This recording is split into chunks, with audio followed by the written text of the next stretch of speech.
Go.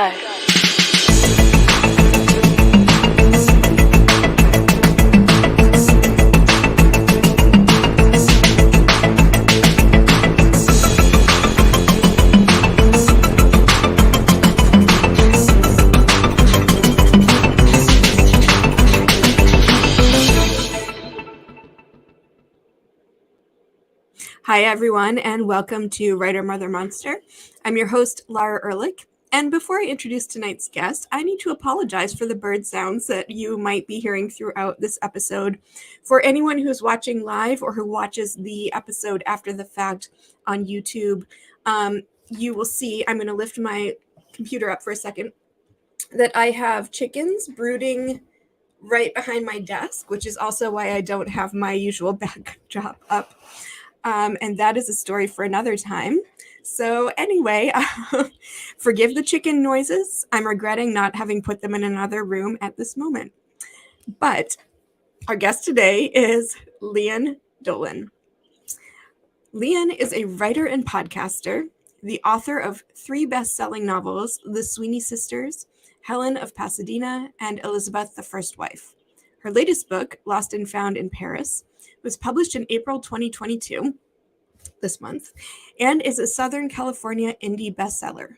She's written regular columns for Pasadena Magazine, O Magazine, and Working Mother Magazine, so she's the perfect guest for Writer Mother Monster. She is the creator, producer, and host of Satellite Sisters, the award-winning podcast she created with her 4 real sisters. In 2017, Lian was given the Podcast Pioneer Award by Women in Podcasting, and she graduated from Pomona College. She lives in Pasadena, California, with her husband and has 2 adult sons. She describes writer motherhood in 3 words as controlled, compartmentalized chaos. And now please join me in welcoming Lian. Hi. Oh, I love that intro. Thank you. Made me laugh. Yes. Controlled, compartmentalized chaos. It's all coming back. Tell me about that. As I have chickens brooding behind me, tell me about controlled, compartmentalized chaos. Well, I have my sons now are grown. Laura, they're 24 and 26. But I've been a working mother for their entire lives. So working in creative fields, either writing, producing, speaking.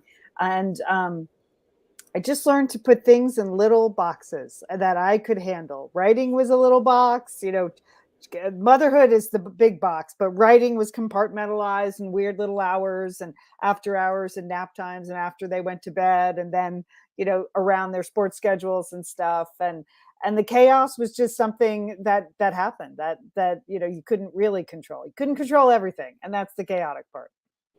I wish I could control everything. I struggle with that. And I also struggle with compartmentalization. So let's start there and just tell us a little bit about all of the different elements that you compartmentalize as a working mother, as a creative mother, as a mother. What are all those pieces? And logistically, how do you compartmentalize them? Right. So, when my kids were little, we had started Satellite Sisters and it was a radio show. So it started first on public broadcasting, then moved to ABC. So at one point at ABC, we were on 6 days a week, 3 hours live. So each of us worked 5 of the 6 days. So we worked Saturdays. We all work Saturdays. And then I usually work Tuesday through Friday. And the only good thing, I loved doing the show. I loved working with my sisters. I still do it. I loved being able to interview guests. I loved every piece of it.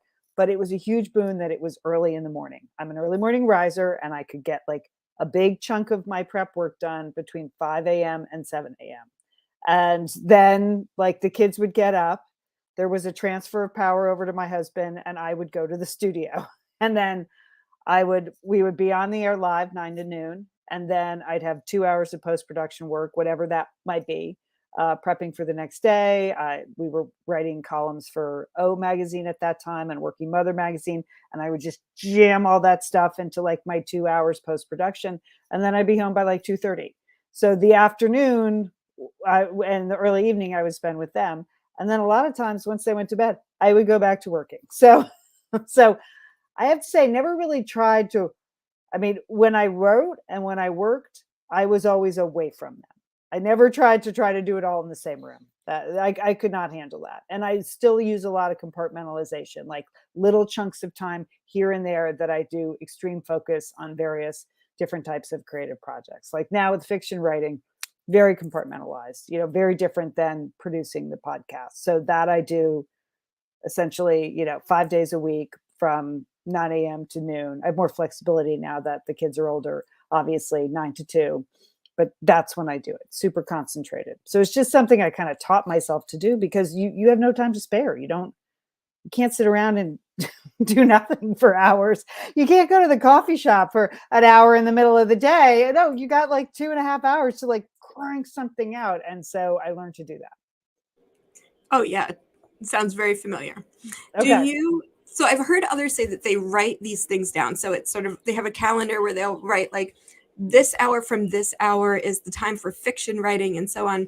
Do you keep it in your head just logistically, because I'm going to learn from you here? Yeah. How do you hold yourself accountable to that compartmentalizing and the schedule that you've set for yourself? Right. Well, I do write everything down, and I have for a long time. I just use a basic calendar. I don't have any fancy apps. And mainly that was a trick I learned because I would have to schedule childcare. And I was a big believer in telling my childcare person, this is exactly what I'm going to need you. And so then I would work around that. So it started with respecting somebody else's schedule. I think respect of the schedule is a lot of the key. It's your schedule, it's your children's schedule, it's your husband's schedule, your partner's schedule, it's the childcare provider's schedule. So, and then I very carefully craft a week where I can get everything done with me currently now. So essentially my work is producing and hosting Satellite Sisters podcast, which is a regular weekly show. We produce 48 episodes a year, which is a lot. I do that Mondays and Tuesdays. I don't try to write fiction Mondays and Tuesdays because it's a very different head. But on Mondays and Tuesdays, I jam everything in that I have to do with Satellite Sisters. So that's booking guests, and that's doing our production call, and that's doing any of the social media, that's starting the weekly newsletter we do. Like those are 2 very full long days. And then we record the show on Tuesday, we repost it that day. I have to make sure the advertisers know that everything's out. I have to, talk to the advertisers. And then Wednesday, now I'm on deadline for another book. So it's Wednesday, Thursday, Friday, Saturday, and Sunday. I write. Not ideal to work 7 days a week, Laura, but you have to get the book done. And I have a contract. I think money and respect are 2 excellent things that go hand in hand. When you sign a contract and someone's paying you for the work, it's a lot easier to be more disciplined about it than if it's spec work, which is what so many creatives have to do. It's much easier to push that schedule out if it's on spec and no one is expecting it. Absolutely. Was your first book on spec? Yeah, my first 3 were on spec, really. Yeah, I mean, it's not ideal, but yeah, my first book was on spec. I didn't take up writing fiction prose till I was 45. So, I mean, that was old. I mean, and part of it was I didn't have enough time. It takes a long time to write a 100,000 word book. And, I was doing this 6-day-a-week radio show, and then all of a sudden I wasn't because we were at ABC and Disney sold off the radio division. So it was really unemployment that freed up my time for a lot of writing, I'll be honest. Yeah. But then it's on spec, and then you really have to force yourself to do it. But my kids were a little bit older. There was flexibility in the schedule. I could work during the day, and I had already had that creative divide. It had that little compartment that used to be the radio show, and I plopped in, the spec novel that I was writing. I mean, I treated it exactly the same. Spec work, paid work, it's all work. And that, again, respect the work, respect the schedule. Like what you're doing is work. And whether someone's paying you or not. Hopefully someone will someday. Yeah, and I find that so that resonates so much with me, because I think the thing that can most easily drop off the plate or off the burner or whatever you want to call the place where we have all of our projects balancing together is the creative work that no one is waiting for or no one's paying you for. Right. And I find when I have deadlines at work and my daughter is home for spring break and there are all of these other pressures that people will notice if I drop the ball on. That was a bunch of mixed metaphors, but you see where I'm Yeah. going. Um, the easiest thing to put down is my own writing because Yeah. no one's waiting for me to finish a book. Right. So tell me about that period of your life and work where you were writing on spec and how you kept going, how Yeah. you respected the work enough to continue moving forward, even if there were other things where you had more pressure to complete projects. Well, first, as the elder here, I would like to relieve you of all your guilt. So I Thank you. I am this is energy healing that I'm doing. I just want you to know, like, you're not alone. You're not the first. It wasn't, I didn't wait till I was 45 to write my first novel because I thought, now I'm ready. I thought now I have time. And those are two totally different things. And Absolutely. so, for years I was kind of chipping away at it, putting ideas into a file. It was never far behind in my head, but I couldn't get it done. I couldn't get it done with everything else. One, never beat yourself up for the work that you don't do. And your career is long and your life is long, and you'll find the time and the space for that. But when I first started writing prose, I actually took an online fiction writing class because I had not written prose. And I thought, again, after losing my job and sitting around watching Sweet Home Alabama for like 10 years, I mean, I was a couple of months. I was like, I got to get to work. So it's actually when I decided to sign up for an online writing class, and I think that's a lot of accountability. First of all, you're telling people you do it, so there's public humiliation as a motivator. Big believer in that. You paid money, which at the time, money was tight, and so if I was going to plunk down hundreds of dollars for this class, I was going to show up and do the work.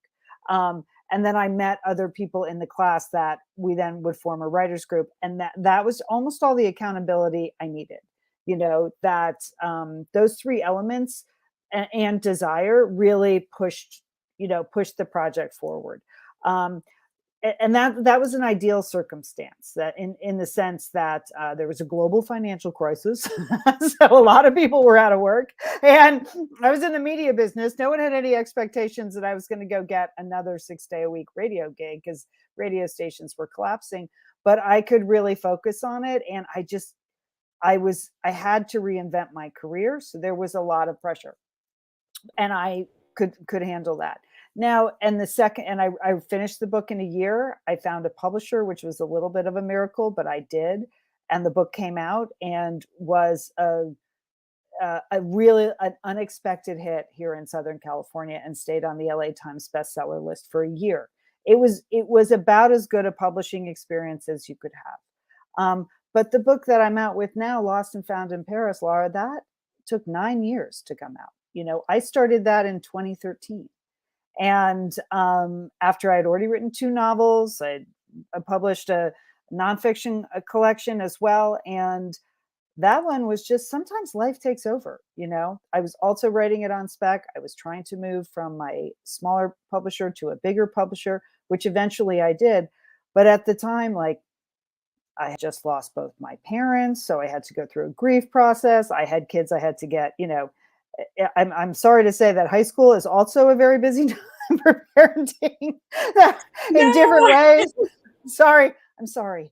But like, I had to get kids into college, and I had to get kids through algebra 2. I mean, my God, we're just not good at math, Laura, and that is hard. And so, I put that aside for years. So it's not always smooth sailing. I mean, life does interfere. But the one thing I will remember from my online writing class that my teacher said, and I pass along to you, is to get your novel finished, you have to give up something. So, and sometimes that is a social life, sometimes that is wine after dinner. It's really like, so you can work. I mean, it was very powerful to me because I'm like, oh, I get it. Yeah, no, can't like, I guess I could go to 2 yoga classes a day now that I'm unemployed, but no, I'm going to give that up and finish this book. It was a really simple trade-off of I have to give up something to get this book done, because those extra 2 or 3 hours a day are going to make all the difference. Oh yeah, no, I hear you. I haven't Mhm. exercised in years. Oh, And it okay. shows. But anyway, yeah.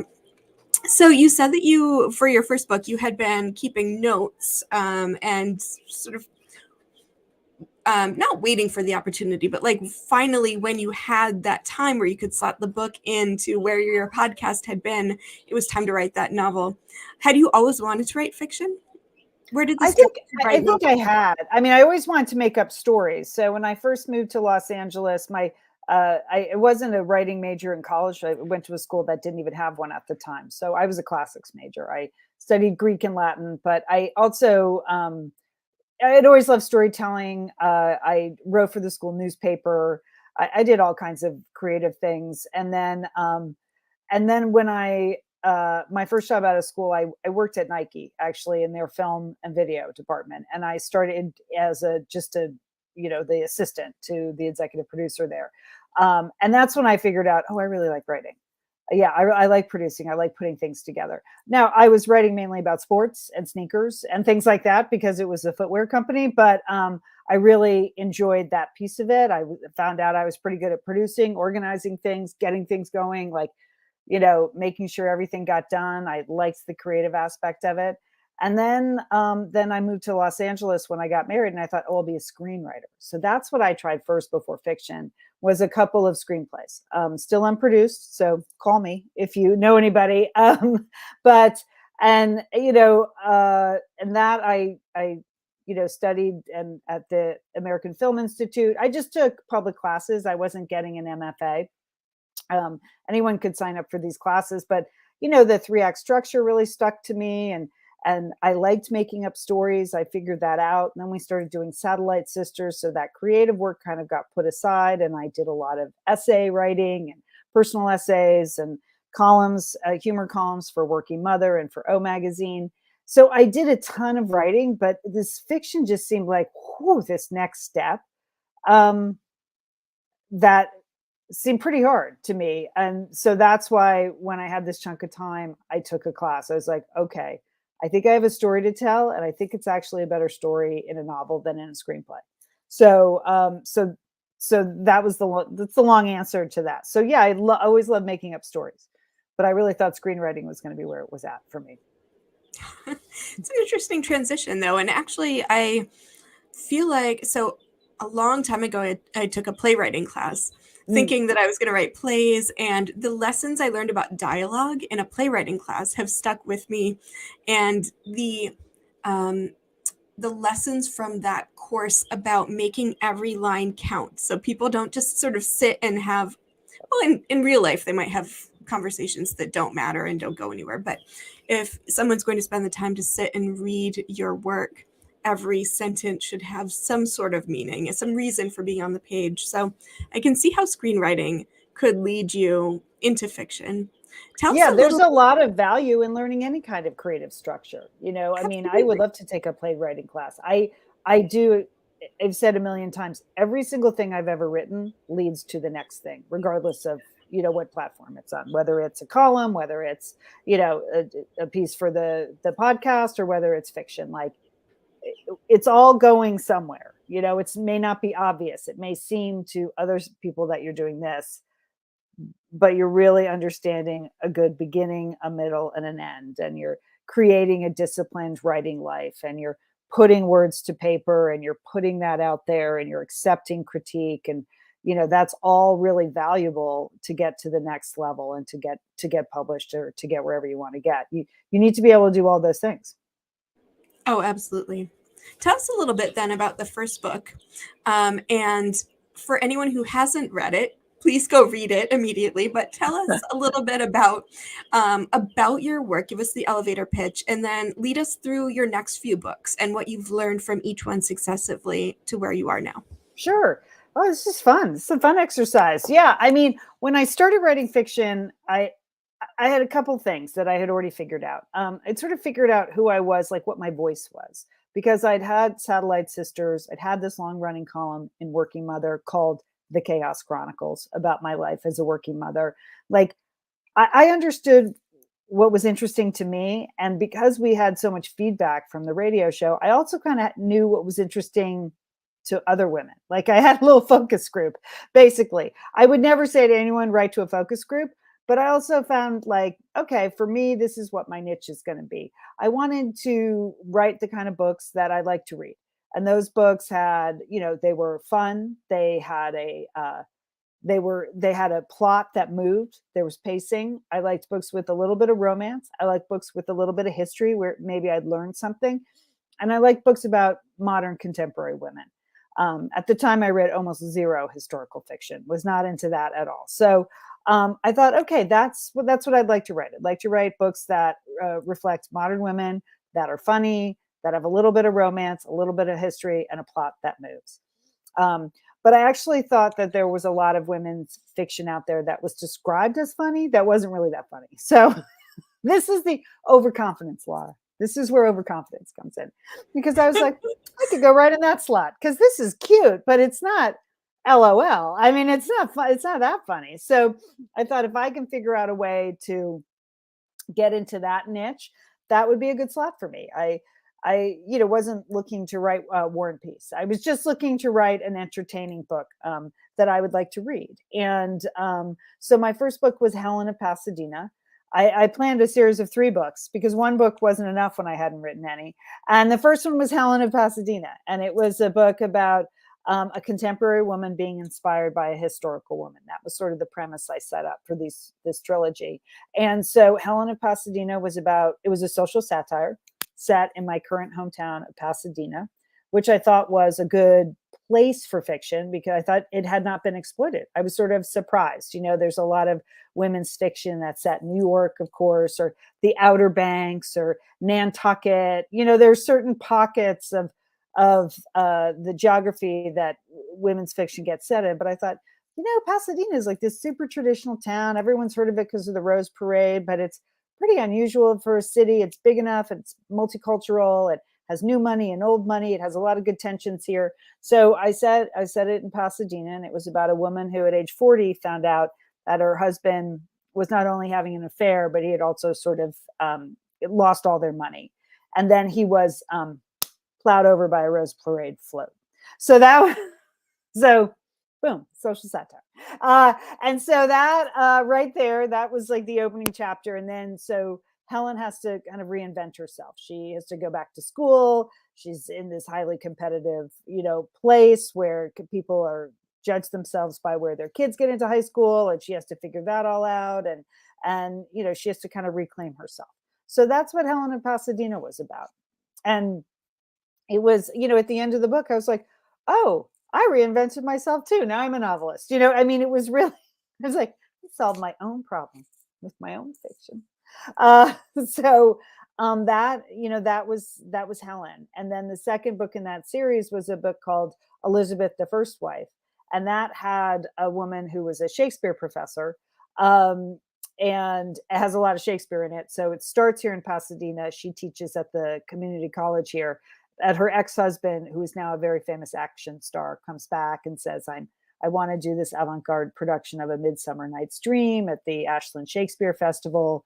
Will you be the dramaturge, basically? And so she does that. And that, so that has a really fun Shakespeare storyline. And that was, I loved writing that because it was just like little magazine bits and things like that, as if Elizabeth was writing a relationship book based on the work of William Shakespeare.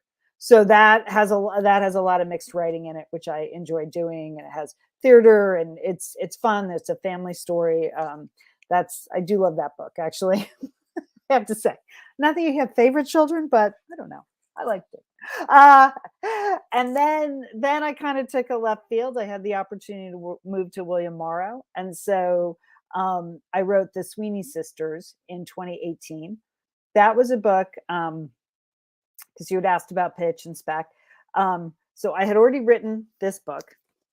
It was just a manuscript. I'd written this one, and my agent took it out, found an editor at Morrow that liked it. And so the editor said, definitely want to buy the Paris book, but does she have one about sisters, and maybe sisters with a secret?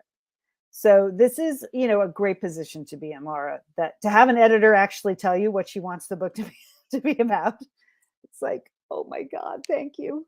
It's the best, because then you don't have to just like make up stuff. You actually like, oh my gosh, someone hands you like an assignment and you can execute on it. And the catch was I had to pitch in an hour.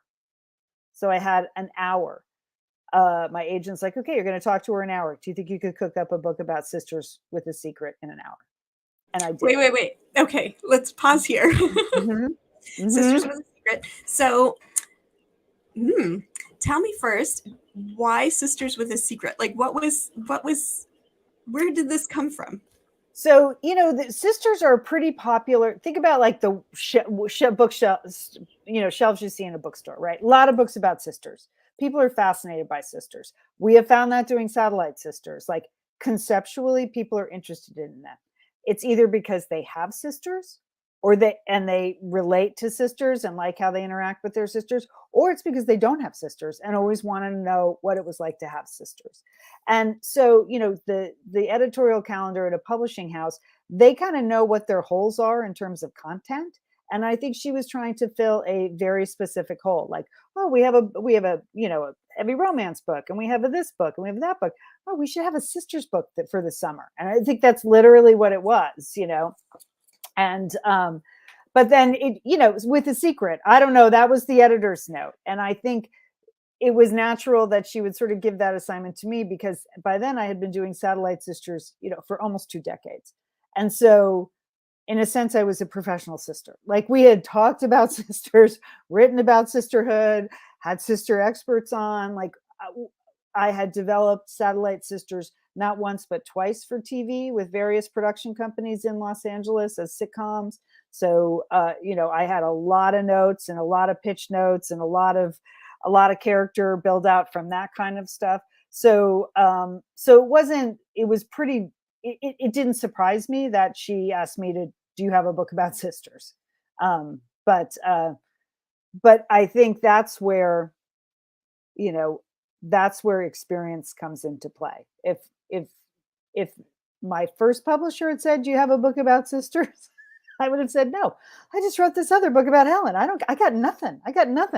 But now I understood, after writing 3 books, how a novel comes together, how you put a novel together, what a pitch document looks like, what are the elements that are going to make a story big enough to last, 300 pages. It's very different than what's going to make us, a good column. It's a completely different set of requirements. So I really I went back to those TV documents and I pulled out a bunch of files, and I'm like, okay, I'm going to ditch this.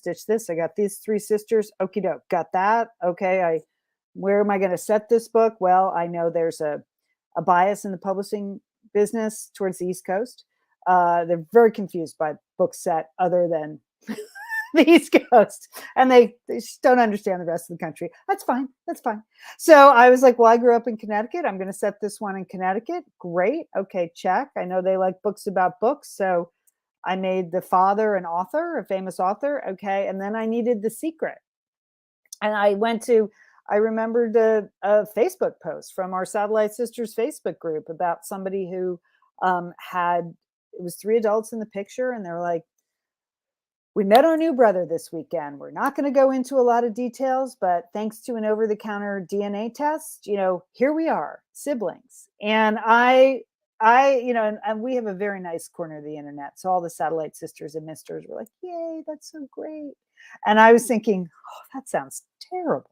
Like, I just thought, my God, that would be the worst. But I already have 7 siblings. I don't want another one showing up. I don't want to think about my parents' sex life. Like, I don't want any of that. And so so that was the story.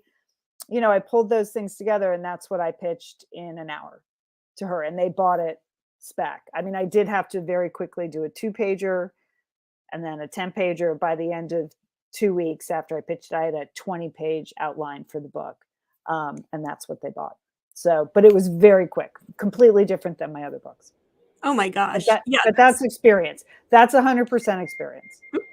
You know, someday you'll be able to do that. I believe in you. Yes, you'll Oh be my able to do it. gosh. Yeah, that sounds insane and very impressive. Yeah. Well, what was really insane was when they said, we'd like to bring out the Sweeney sisters first. And I was like, oh, darn, I have this whole other book completely written, you know? So then I was like, what? So then I sit down and write it. So that's why this book, The Lost and Found in Paris, has taken 9 years to come to fruition. Some of it was me and my schedule and life and kids and family and health, and others was just the publishing business. So yeah, that book came out in 2020. Oh my gosh. Tell us about that book and then or about Lost and Found in Paris. And Sure. then, well, yeah, start there. Tell us about Okay. that. So this one is essentially the third book in that series, Helen, Elizabeth, and this was originally called Joan of Arc. So it's a book about a young woman. She's 31. She is an assistant curator at a museum here in Pasadena. And she happens to be the product of two famous parents. I really wanted to take a look at fame in this book. And because I live in Los Angeles, we're just constantly fame adjacent. You know, you just never know, like, oh, did I go to high school with that guy? Oh no, it's Adam Scott. I didn't go to high school with him. You know, you see people at like Banana Republic, it throws you off. Or you go to like your kid's lacrosse game and you're like, is that the entire cast of NCIS Los Angeles over there? Yes, it is. LL Cool J, Chris O'Donnell, and the blonde guy. And they all apparently have kids on this lacrosse team. You know, it's just a weird place to live sometimes. Like there's always the possibility of fame wherever you go. And so, and that intrigued me. And I thought that would make like a good layer of the novel. But I was particularly interested in how weird it must be to grow up with famous parents. Like what a very different life you must have if your parents are famous.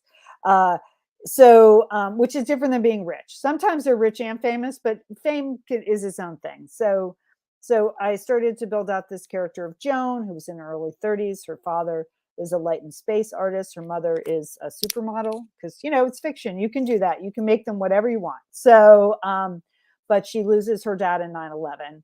And that sets her on the course for about a decade of her life where she just makes choices she probably would not have made had her father not died. And so she gets to 31 and things have sort of taken a turn for the worse with the marriage and all her career's going nowhere. And she just sort of took this job because it was the easiest thing to take after her father's death. So she has one little nugget of her job. She does art couriering. She carries pieces of artwork from her museum to other museums or to private buyers. So her boss hands her like a bone and says, hey, we have a buyer who's interested in this piece it's a Joan of Arc piece about in Paris. So can you take that to Paris? And it looks like it's going to be an easy sale. And so she gets to Paris. Things happen, Laura. Mistakes are made. Wine is drunk. Okay, things happen, and the artwork goes missing. And so that starts Joan on this treasure hunt, basically to find this piece of art before she has to tell her bosses at the museum. Oh my gosh. Yeah, that's a wild ride. Right? You can make it up. You can just make it up. I love it. I love it. Yeah, and maybe in a bit we'll hear a little bit from Lost and Found in Paris. But first, let's go back. Let's go way back to motherhood and talk about whether you've always wanted to be a mother. Oh, that's a fun question. I mean, I guess out of left field. I mean, yeah, I guess so. I guess I did. I mean, I think I'm less surprised that I'm a mother, and more surprised that I'm married, to be honest. Okay, we'll start there. Start with marriage. The whole package seems just unexpected. Like I still think, did he pick the right girl? I married. You know, I was very happy in my late 20s, and I met a guy, and we were engaged within a couple of months and married within 10 months. So and so that I don't recommend that. I mean, we got very lucky. It's been 29 years now. We're good. But that still surprises me. I really thought, well, I guess I'll just be single. It didn't bother me. And so once I thought, oh, okay, I guess I'll be a mother. So I guess I did always want to be a mother. I will say this about being a working mom. So I'm Gen X. And my sisters and my sisters-in-law are boomers, and but they were really kind of the first generation of women who were forced to believe that they could have it all, and so I watched my sister and my sister-in-law um, juggle motherhood and their careers and figure out what worked for them and what didn't work, and full-time and part-time and half-time and full-time, and they were really role models for me. So I felt like I could do it because I had seen my sister Julie and my sister-in-law Mary, do it just ahead of me. And it was, when I say it was so new. This whole concept of being a working mother, like in the early 80s, it was pretty new. Like these women were really trailblazers. And there was a lot of chit chat about it, but there wasn't really any support from anybody. They were getting a lot of lip service, but they really had to figure out how to make things happen on their own. They didn't have human resources department that cared. It wasn't something that people said, oh, look at us, we have a flex time program here, you'll love working here. No, no, it was like, you can have the babies and show up, but we don't want to hear anything about it. And so sadly still is like that in some places, um but at least I had seen them do it. So when I decided to have kids, there wasn't any part of me that thought, well, I'm just going to put my life aside and raise these kids. And at the time, I would to say, my boys were born in 95 and 98. The mommy wars were in full bloom. I mean, I think that's like a cultural thing that maybe your generation has. I don't know if you've forgotten or you're aware, but it was like women had to choose sides, stay at home or working mom. It was like we were armed for battle. It was perpetrated in magazines and on morning shows. It just felt like you had to pick your side and stay there. And you really had to stake the ground. And it was crazy, because what I've learned over the years is that there's just so much flexibility between those two groups. Like, okay, some of you may work, but then they're going to, for whatever reason, decide to stay home, and the at-home moms are going to go, oh gosh, we need more money, or we need health insurance, or we need a bigger house. Okay, I'm going to go back to work. Like this idea that it was one or the other, and we were bashing, but it really felt that way. It felt like you had to like make a choice. And I was like, well, I want to keep working. I believe in that. I think it can be done. I don't ever want to be in a super vulnerable position where I couldn't support my children if something happened to my partner. So that was it. I mean, I had kids, and I just plugged along.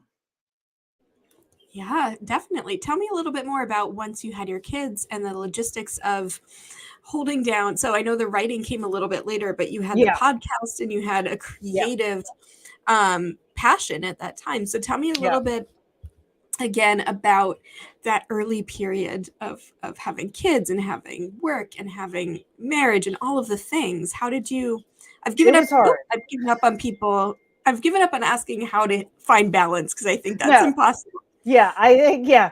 I mean, I really lived by the saying, you can have it all, just not all at the same time. I really absorbed that. That was kind of fresh and new. And when I found that, I'm like, okay. But I was working freelance. I was working freelance production in Los Angeles. I was screenwriting, trying to sell screenplays on the side. So when you're freelance, you have zero say in your schedule. It's like 14 hours a day on or off. Or I was doing still a lot of work for Nike in Portland, or, being sent to places like, the working for the NBA or Major League Baseball. I was doing things that were not family friendly at all, and for which you could not hire childcare. You either need to hire full-time childcare, which I really didn't need, or it just was impossible. So I did start saying a no to a lot of that. And I started kind of lining up my ducks. I'm like, okay, well, just going to have to figure out what's next. So I'll be mainly at home. But then, right when I had my first child, we started to develop satellite sisters pretty early on. So by the time my second child was born, we were finally ready to go. And I was 7 months old when we recorded our first episode of the show. And that I just did I had help 2 days a week because that's all we could afford. And I worked really strange hours when we started to do Satellite Sisters because my sister Julie lived in Thailand and she worked really, and the other sisters lived in New York City. So of course the New York sisters got like nice, juicy, easy time zones. And Julie and I, like, I got up at 4 a.m. and went to the studio a couple days a week at 4 a.m. So we recorded our show from like 4:30 to 6:30 in the morning. And then I would come home and then my husband would go to work. It was a lot of that, a lot of terrible hours, a lot of early mornings. And we did that for a couple of years with part-time childcare, trying to balance that. And in 2001, Satellite Sisters wrote a book. We had an opportunity to write a book for Penguin Putnam, and I was the editor, the lead sister on the book. But thank goodness my editor in New York was a night owl, so I would put the kids to bed at like 8, and then we'd get on the phone and we'd start to edit the pieces because she was up. She would work from like 11 to 1, and I would work from 8 to 10. I mean, it was a lot of terrible hours. I would like to say that it wasn't, but it was. It was. Yeah, do what you got to do, right? Yeah. And so then by the time we got to gig on the radio, then I was like, okay, I can afford full-time childcare. And there was the best decision. I mean, there was no way I could have done it. My husband also works a lot of hours. There was just enough travel in my job that I needed someone in the house all the time, to maintain that. So, but that was a commitment, and but I'm glad we did that. It did relieved. There's so much stress around childcare. I'm so sorry for everyone going through it. My heart breaks. Just, you almost never get over it. It's like, you know how people have those dreams where like they forgot to write the paper on a Sunday night to hand in? I think working mothers have that dream about like the babysitter calling sick, and there's so much stress around childcare. It's unbelievable. It's just unbelievable. So, and you don't kind of realize that till you're out of it. But yeah, then we had full-time help, and that was that made things manageable. But again, super compartmentalized, super scheduled. Like I wanted, just we didn't overschedule our kids, which is something I don't hear a lot about as advice. But we did not sign them up for 8 million sports when they were little, or 8 million lessons. We kept it really simple. The routine at home was very, very simple to cut down on the stress of what it was like to have 2 working parents and 2 kids. I mean, they could play one sport at a time. I don't want you to think that we locked them in their rooms, Laura. But kids here in California, they were like, well, I'm swimming and then I'm going to golf lessons and then I have a double header. And I didn't know how people my son took violin for like 6 hours and he's like, I hate it. I'm like, okie doke, that's fine. We're done. I mean, this didn't Totally. If they hate it, forget it. Then don't do it. You don't have to do it. I love that advice. Yeah, no, that's great. Everyone keeps asking me what my daughter is signed up for the summer, and I'm like, am I supposed to sign her up for something? I don't know. It's so much pressure, and it's incredible. I know if you're not in it, you won't understand that. But I remember people like shaking their heads, like, your son's not playing organized basketball by age 6. He's going to fall behind. I was like, fall behind? He's the shortest kid in the class. He is already behind on the basketball. He's 6'2" now. Thank you very much. He's 6'2". He's totally fine. And you know what? When we signed him up at age 8, he was excellent at basketball. So it didn't really matter. But you don't know that. You have no perspective. You think all these things matter. And that's, but that's, people's home lives can be pretty chaotic. So and I can't say that we did a lot of socializing either. I mean, because when we were on the radio, my call time on Saturday mornings, we went live at 6 a.m. So I had to get up at 4:30 every Saturday as well. So yeah, we did nothing. Woof, those were bad years. No, I love my job, but yeah, we weren't staying out late. We weren't partying late Saturday night. We just we kept the routine at home as simple as we could. And that, for 5 or 6 years, that made a really big difference. Yeah, no, that sounds like, actually, that's really wonderful advice, especially I think during coming out of, knock on wood, a global pandemic, I know. where the last couple years have been by necessity simple. And Right. it's kind of like now there's this pressure that now that there are things available again to do all the things. To crank it And up, right? I'm to sure. crank it up, right. So it's Yeah. kind of, it's nice to hear that like simple is actually okay and maybe beneficial in the end. Yeah, right. And they're fine. I mean, life gets, And they're fine. yeah, they're fine. Yeah, they manage to figure things out. They're both employed and fine. Yeah. They went to college. They're fine. They were fine. They were fine. Yeah. Even Yeah. if they didn't play basketball at 2, they're fine. No, they did not. Have they read your work? You know, it's funny. They haven't read a lot of it because some of it was just sort of weird and inappropriate because there's sex in the book and like with teenage boys, that's weird. But the other day, my 24-year-old he's freelance here. He's a freelance photo assistant in Los Angeles. So, you know, some days he works and some days he doesn't. So I came home from an event I was speaking at and he just was reading my book on the couch. He goes, well, I decided to pick it up and read it. And so that was the first one he had read. And they've listened to my podcast for years and they've come to events of mine where I speak. So they're super supportive, but actually reading the books, my older son doesn't really read. And so, but my younger son's a huge reader. So he read it and enjoyed it. And I think particularly because after I sold Lost and Found in Paris, I went to Paris. Once the book was written, I actually went and sort of double checked, you know, did I get Paris right? Because it had been like 2 decades since I'd been there. And because he happened to be studying abroad. So I met him and we went to Paris together. So he was there for a lot of the research for the book. So he had fun reading it. But that's really sweet.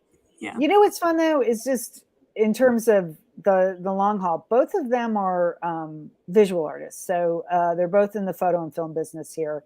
And even though they're not writers, they are freelancers. And my husband has like a regular job. He puts on a suit and tie and goes to work every day. Again, also helpful, you know, that he has health insurance. But I think they learned that you can make a creative life, even if it doesn't look like a corporate life. From me, you know, because there is a lot of pressure at the other end of your child's life, college and everything. Get a real job. You can't make a living as a writer. You can't make, you know, my older son went to art school and people like get a giant chuckle out of that. Like, art school, you're going to be supporting him. No, he's fine. He's a professional photographer here in Los Angeles. He owns a studio and he figured it out because I do think my creative career provided at least some sort of model for them to figure out that they could do that they didn't have to take a corporate job if they didn't want to. And they didn't. I love that. So I think actually this is a good moment if you would like to read us a few pages from Lost and Found in Paris. Sure. Yeah, and I will solo you in a second when you're ready so that you have the whole screen to yourself. It's just the if I can see the pages, Laura. Okay, no, I can. I can. Okay. I'm just going to read like the first couple of pages. How about that? Sounds chapter perfect. 1. Okay, here we go. Lost and Found in Paris. This is Pasadena, February 2011. My father always said that beginnings and endings were cliches. They couldn't help but be, with beginnings being bright and new, and even the best of endings being painful in some way. He was right, of course. Still, a cliche can crush. Had I known what was going to happen, I wouldn't have spent my last 20 minutes of ignorant bliss talking about fruit. I would have had a drink and reapplied my lipstick for a little Chanel courage, as my mother calls it, but I was oblivious, so I carried on about produce. One of the themes clearly defined in this piece is hierarchy, power and privilege. Though the fruits and vegetables may appear to be strewn chaotically upon the table, in bowls or in baskets, even upon the ground, the artist has actually imposed a well-defined order. They are arranged based on their value and rarity. A sea of glazed eyes greeted my observation. The well-suited locals who composed my listening audience were probably more interested in the food and drink outside on the patio than the pictures of food and drink inside the Wallace Aston Museum. The museum, known as the WAM, was a jewel box of art treasures from the private collection of industrialist Wallace Aston, and his actress wife, Ashley Simmons Aston, ranging from European masters to 20th century abstracts to Asian pieces spanning 2,000 years. Unlike some larger museums that use traveling exhibits with mass appeal to draw in visitors, at the Wham, it was the permanent collection that was the star. It was breathtaking to walk through the galleries, knowing that you were looking at the private collection on the grandest scale. Manet, Cezanne, Picasso, Van Gogh, Goya, Rembrandt, Zurbaran, Rodin, Degas, Frankenthaler, Fragonard, Nevelson, Kandinsky, Noguchi, Ruscha, Brancusi, Warhol, a greatest hits and then some. All displayed in a compact, well-composed space, recently updated and turbocharged with fresh windows and new gardens. I loved it there. A clean, brilliant little burst of genius tucked in between the freeways. That's a couple pages. That's a page and a half. So you get a sense of Joan. That's her, taking a tour around the museum right before her husband arrives and drops a bombshell. Ooh. I love it. What are you working on now? So, the good news is that I signed a new 2-book deal in January with William Morrow. So that's great. This is the first time, Laura, that I've ever had to publicize one book and write another. Normally, I sort of work on an every other year book schedule, but this is, 1 a year. And so finding that very challenging. So this next book is called The Marriage Sabbatical. And it's about a couple who's been married for 20 plus years. And their kids are on their junior year abroad, and they're going to take a work sabbatical. And at the last minute, they decide to take separate sabbaticals. The wife she does not want to do what the husband wants to do. She wants to do her own thing because she's given up so much of her life with kids, and her career is not gone the way she thought it was going to be because she, gave up a lot for the kids, and she doesn't want to do what he wants to do. And so they agree to go their separate ways for a year. And it's kind of an anything goes situation. So, I mean, all bets are off. Do whatever you want, and we'll meet back in a year. And so that's the book. That's what I'm working on. I really wanted to do a book about marriage. And in a lot of my books, like, someone either dies or divorce happens. I was like, I'd like to write a book where, like, the marriage hangs together in some form, because I think marriages do hang together in some form, but I think there's a lot of different ways to be married, is what I No, oh my gosh, I wish we had more time to talk about that, because I have this little fantasy of doing the sabbatical, the year-long sabbatical, or even like a weekend-long sabbatical from, and I think that started when I turned 40 just last year. And at 40, I was like, okay, like, I have my child. I'm only going to have one child. I have the one child. I have my husband, who I've been with for 20 years. My career is sort of like, on the path that I intended it to be on. And like, so now I want to do something different and crazy. And what can that be? But that wouldn't blow up my whole life, if that makes sense. Right. Yeah. So I love the idea of a sabbatical where it's mutually agreed upon, and then you just kind of explore all the things you never got to explore. That sounds amazing. Well, it also includes other people, though. I love that. So right. Yeah. No, I see what you were doing. Okay. Because usually people are like, oh. No, I like, yes. Yeah. Well, it was funny because my editor at William Morrow, she's in her 40s, and she's been like, has in her small Brooklyn apartment with her 2 kids. And she goes, no, I was asking which book she wanted me to write first, because the other one is different. It's a social satire about a wedding. And she said, oh, definitely The Marriage Sabbatical. I think a lot of people have come out of this pandemic thinking, just like a break from you for a year, and then I'll be back. Yeah, so I'm trying to capture that. I'm trying to capture that. Yeah. No, and I love that it sounds like there's a coming back at the end, right? Like, that you can explore things within a marriage and still move forward.